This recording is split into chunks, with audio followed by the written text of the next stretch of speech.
शन्नो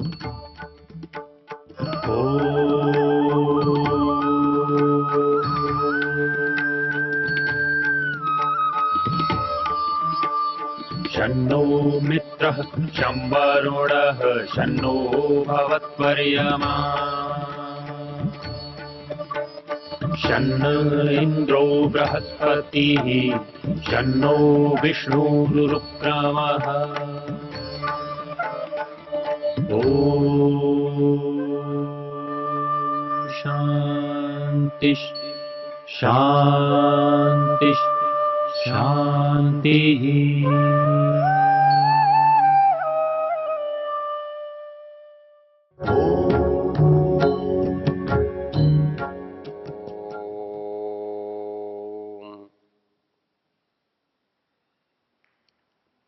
ईश्वर की चर्चा के प्रसंग में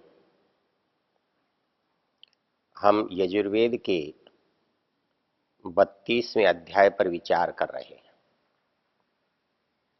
और हमारे विचार का केंद्र है 32वें अध्याय का तीसरा मंत्र, जिसके इतिहास और उसके महत्व के बारे में हमने आपसे चर्चा की। वहां एक जो शब्द आया था प्रतिमा, कि उस परमेश्वर की कोई प्रतिमा नहीं है। तो हमने देखा था कि प्रतिमा का अर्थ होता है बराबरी, नकल, उस जैसा, अवतार, विकल्प, ये सब क्यों नहीं हो सकते, इस पर हमने विचार किया। क्योंकि यदि उसकी प्रतिमा होती है तो उसे स्वयं दृश्य बनना पड़ेगा, साकार बनना पड़ेगा, और साकार होने में क्या क्या बाधाएं थी, क्या रुकावटें थी, हमने उसको देखा। हमने देखा था जो वस्तु साकार है वो जड़ है, जो वस्तु साकार है वो निर्मित है, जो वस्तु साकार है वो नष्ट होने वाली है, जो वस्तु साकार है वो एक देशी है। तो हमको जिस ईश्वर की कल्पना है उसमें ये गुण व्यर्थ हैं, उसको ईश्वर बनने नहीं देते हैं। क्योंकि ईश्वर साकार होगा, इंद्रियों वाला होगा, हमको लगता है सुविधाजनक है, हमको लगता है वो हमारे को देख सकता है, हम उसे देख सकते हैं, हम उसकी बात सुन सकते हैं, वो हमारी बात सुन सकता है, हम उसे स्पर्श कर सकते हैं, वो हमको स्पर्श कर सकता है। किंतु हम जिस साकार को ईश्वर मानकर बात कर रहे हैं उससे हम तो सब कुछ कर सकते हैं, पर वो हमसे कुछ नहीं करता। हम उसको कहते हैं लेकिन वो हमसे नहीं कहता, हम उसको छूते हैं लेकिन वो हमें नहीं छूता, हम उसे देखते हैं लेकिन वो हमें नहीं देखता। क्योंकि उसको देखने के लिए हमने उसके ऊपर चिन्ह तो बनाए हैं पर शक्ति नहीं है। और यदि मान भी लें कि वो परमेश्वर आंख, नाक, कान आदि इंद्रियों से युक्त हो, फिर ये भी मानना पड़ेगा कि उसका जन्म हुआ है, जन्म हुआ है तो बड़ा होगा, बड़ा है तो बूढ़ा होगा, बूढ़ा है तो मर जाएगा, फिर वो बीमार भी होगा, धनी निर्धन भी होगा, सुखी दुखी भी होगा। फिर उसका ईश्वरत्व क्या रहेगा? यदि आप ईश्वर को साकार मानेंगे तो उसका स्वामित्व समाप्त हो जाएगा। स्वामित्व कैसे समाप्त हो जाएगा? उसका स्वामित्व है किस पर? वो किसको अपने अनुकूल चलाता है, अपने नियमों में चलाता है? या तो प्रकृति को चलाता है या जीवात्मा को चलाता है। प्रकृति को चलाने के लिए उस पर उसकी पकड़ होनी चाहिए, उस पर उसकी पहुंच होनी चाहिए। उस पर उसका अधिकार होना चाहिए। किंतु यदि कोई साकार है तो वो प्रकृति के परमाणुओं पर, मूल प्रकृति के अणुओं पर कैसे पकड़ करेगा? उसका स्वामित्व संभव नहीं है, वो निर्देशित नहीं कर सकता। आज जो प्रकृति बनी है अपने आप तो बनी नहीं, इसके अंदर एक व्यवस्था है, एक नियम है। वो नियम किसी नियामक ने बनाए हैं, व्यवस्थापक ने बनाए हैं। तो निराकार प्रकृति को कोई साकार व्यक्ति निर्देशित कैसे कर सकता है? इसलिए एक समस्या ये है कि स्वामित्व तो नहीं बनता। दूसरा ये है कि संसार में जो तीनों चीजें हैं, प्रकृति है, पुरुष है, जीवात्मा है, इन तीनों में संबंध है। और ये संबंध इसीलिए निभता है, इसीलिए हो सकता है, परमेश्वर एक और निराकार है, सब जगह व्याप्त है, सब जगह विद्यमान है, तो सबसे उसका संपर्क है। वो सबके अंदर है, सबके बाहर है, सब उसके अंदर है।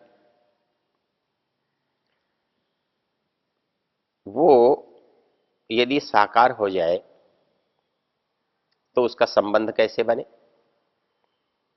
क्योंकि साकार वस्तु का साकार वस्तु से संबंध हो सकता है। परमेश्वर साकार हो तो मेरे शरीरधारी होने पर मुझसे, मेरे से संपर्क बनेगा, संयोग बनेगा। लेकिन मैं तो निराकार हूं और परमेश्वर साकार है, संबंध कैसे बनेगा? वो मुझे कैसे पकड़ेगा, कैसे छुएगा, कैसे कहेगा, कैसे निर्देशित करेगा?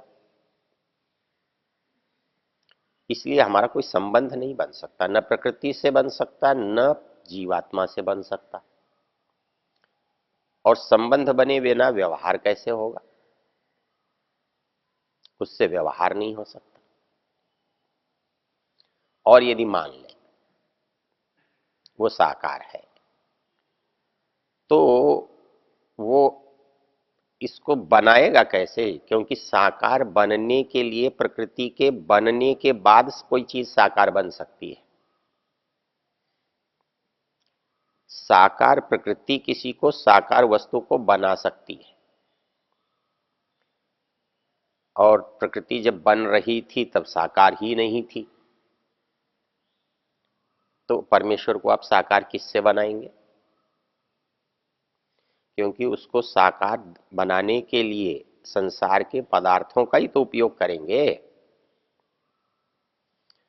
चाहे आप उसे पत्थर के रूप में करते हैं, मिट्टी के रूप में करते हैं, या किसी और रूप में करते हैं, करना तो आपको वस्तुओं को ही करना पड़ेगा।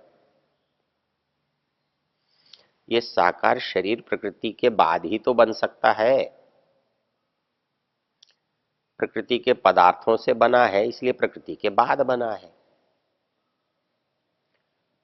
प्रकृति से ही ये घटता बढ़ता है। प्रकृति के वस्तुओं के उपभोग से ही इसको लाभ और हानि होते हैं। तो इस साकार शरीर की उत्पत्ति इस साकार संसार के बाद है। यदि हमारी इच्छा है कि वो परमेश्वर भी साकार हो,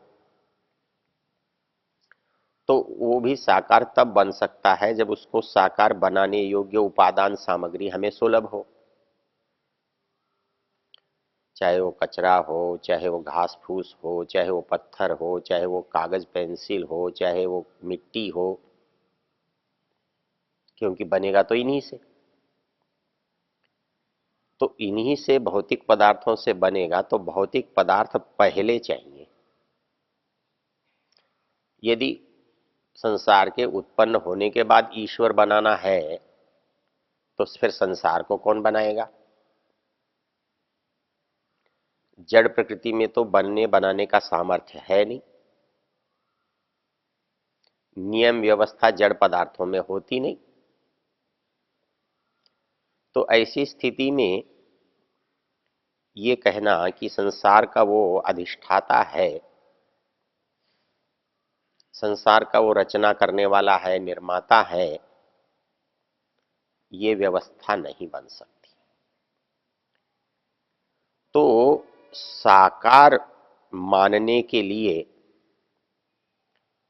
जो सुविधा है उससे ज्यादा असुविधा है। हमको केवल एक सुविधा है कि हम उसे स्पर्श कर सकते हैं, हम उसे देख सकते हैं, हम उसके सामने कह सकते हैं। लेकिन देखना, कहना, सुनना ये चेतन के द्वारा हो रहा है और साकार वस्तु जड़ है, तो उसमें ये बात हो ही नहीं सकती। तो जो कह नहीं सकता वो सुन भी नहीं सकता, वो देख भी नहीं सकता, वो सूंघ भी नहीं सकता, वो कर भी नहीं सकता। तो जो कर्तृत्व चाहिए, जो अधिष्ठातृत्व चाहिए, जो स्वामित्व चाहिए, जिसकी हम ईश्वर में कल्पना करते हैं, वो किसी भी साकार वस्तु में संभव नहीं है। इसलिए हम साकार मानने पर भी उसमें ईश्वरत्व नहीं आएगा। इसमें एक विचित्र बात अवश्य होती है। वो बात ये होती है कि इतना सब कुछ जानने पर भी हम देखते हैं कि जो मानते हैं उनको लाभ हो रहा है। एक व्यक्ति मंदिर में जा रहा है, प्रार्थना कर रहा है, उपासना कर रहा है, भक्ति कर रहा है और उसके जीवन में बड़ा सुख है, बड़ी शांति है, बड़ा संतोष है और वो ये अनुभव करता है और वो ये कहता है कि मैं भगवान के पास जाता हूं तो मुझे बड़ी शांति मिलती है। तो आप उसे ये नहीं कह सकते कि वो गलत कह रहा है, आप ये नहीं कह सकते कि वो झूठ बोल रहा है। निश्चित रूप से जो व्यक्ति उस स्थान पर जा रहा है और जिसकी ईश्वर समझ के, भगवान समझ के उपासना कर रहा है, उससे वो लाभान्वित हो रहा है। हमारे पास एक प्रश्न पैदा होता है, तो फिर वहां कुछ नहीं है तो लाभान्वित कैसे हो रहा है? वहां कुछ नहीं है तो उसे शांति कैसे मिल रही है? आज लाखों, करोड़ों, अरबों लोग उसी पद्धति को अपनाकर अपना पूरा जीवन अच्छी तरह से कैसे बिता रहे हैं? हमारे सारे तर्क वहां जाकर असफल होने पर भी ठीक परिणाम क्यों मिल रहा है? इसका उत्तर शास्त्र देता है। वो ये कहता है कि मैंने, वो ईश्वर है या नहीं है, लेकिन मैंने उसमें ईश्वरत्व का आरोप किया है। जब मैं उसमें ईश्वरत्व का आरोप करता हूं तो जब मैं उसे ईश्वर नहीं मानता था तब भी वो कुछ नहीं कहता था, तब भी वो कुछ नहीं करता था। उसने कभी नहीं कहा तू मुझे ईश्वर मान। और जब मैं उसे कहता हूं कि तू ईश्वर है, तब न वो मानता है न निषेध करता है। लेकिन अंतर आता है कहां? मेरे करने में। मैं जब उसे मान लेता हूं कि ये ईश्वर है, तो उससे मैं अपना व्यवहार वैसा ही करने लगता हूं जैसा मैं ईश्वर से करना चाहता हूं। आप किसी व्यक्ति से अपरिचित हैं, थोड़ी देर में आप उसे भाई बना लेते हैं, मित्र बना लेते हैं। किसी महिला से अपरिचित हैं, थोड़ी देर में आप बहन बना लेते हैं, मित्र बना लेते हैं। आपका व्यवहार उसके साथ बदल जाता है। वहां दूसरा चेतन है इसलिए उसका भी बदल जाता है, किंतु यहां एक चेतन है और एक अचेतन है। इसलिए इन दो साकार का तो संबंध हो रहा है, लेकिन व्यवहार एक चेतन ही कर रहा है। सामने दूसरा चेतन ही नहीं है, इसलिए चेतन से चेतन का व्यवहार बनता नहीं है, होता नहीं है। इसलिए एक चेतन जड़ के साथ व्यवहार कर रहा है, तो व्यवहार बदला भी है तो किसका? चेतन का बदला है, जड़ का नहीं बदला। वो जैसा पहले था वैसा ही आज भी है। आपने उसे नहला दिया, धुला दिया, खिला दिया, पिला दिया, सुला दिया, सब आप उसके साथ कर सकते हैं, लेकिन इसका सुख उसे नहीं मिलेगा, किंतु उसका सुख आपको अवश्य मिलेगा। बिल्कुल वैसे ही जैसे छोटी बालिकाएं गुड़िया से खेल करके उसको खिलाने पिलाने सुलाने का सुख अनुभव करती हैं, और वो मान लेती हैं कि ये सोया, ये खाया, इसने किया। तो इस सारे तंत्र में जब हम प्रवेश करते हैं, हम ये चाहते हैं कि हमारा जो आराध्य है, हमारा जो ईश्वर है, हमारा जो भगवान है, वो साकार हो, उसका कोई प्रतिमान हो, उसका कोई स्वरूप हो। तब वो स्वरूप में एक विशेष बात आती है। यदि वस्तु कुछ अपने आप बनती तो उसके अंदर रूप अपनी तरफ से आता, और वो जहां जो बनती है उसमें एक जैसा ही होता है। यहां अंतर है। ईश्वर को मैं बनाता हूं तो वो कैसा बनता है? जैसा मैं चाहता। उसे मैं छोटा बनाना चाहता हूं तो छोटा बन जाता है, उसे मैं बड़ा बनाना चाहता हूं तो बड़ा बन जाता है, उसे मैं लेटा हुआ बनाना चाहता हूं तो लेटा हुआ बन जाता है, उसे मैं बैठा हुआ बनाना चाहता हूं तो बैठा हुआ बन जाता है। उसको मेरी इच्छा के अनुसार बनने में कोई आपत्ति नहीं है, और ये मेरी सुविधा है कि मैं उसे कैसा बनाऊं, मैं उसे कैसा पसंद करूं। मैं चाहूं तो पत्थर का पसंद कर सकता हूं, मैं चाहूं तो सोने का बना सकता हूं। ये किस पर निर्भर करेगा? ये मेरी इच्छा पर, ये भक्त की इच्छा पर, ये उपासक की इच्छा पर। तो जो कुछ हम दोनों के बीच में होता है या हो रहा है, उसका कर्ता एक है और माना दोनों को जा रहा है। इसलिए जो मूल चीज हमें समझने की है, मंत्र कहता है कि ईश्वर का प्रतिमान कैसे बनाओगे, क्योंकि प्रतिमान तो जड़ का बन सकता है, चेतन का, निराकार का नहीं। ओ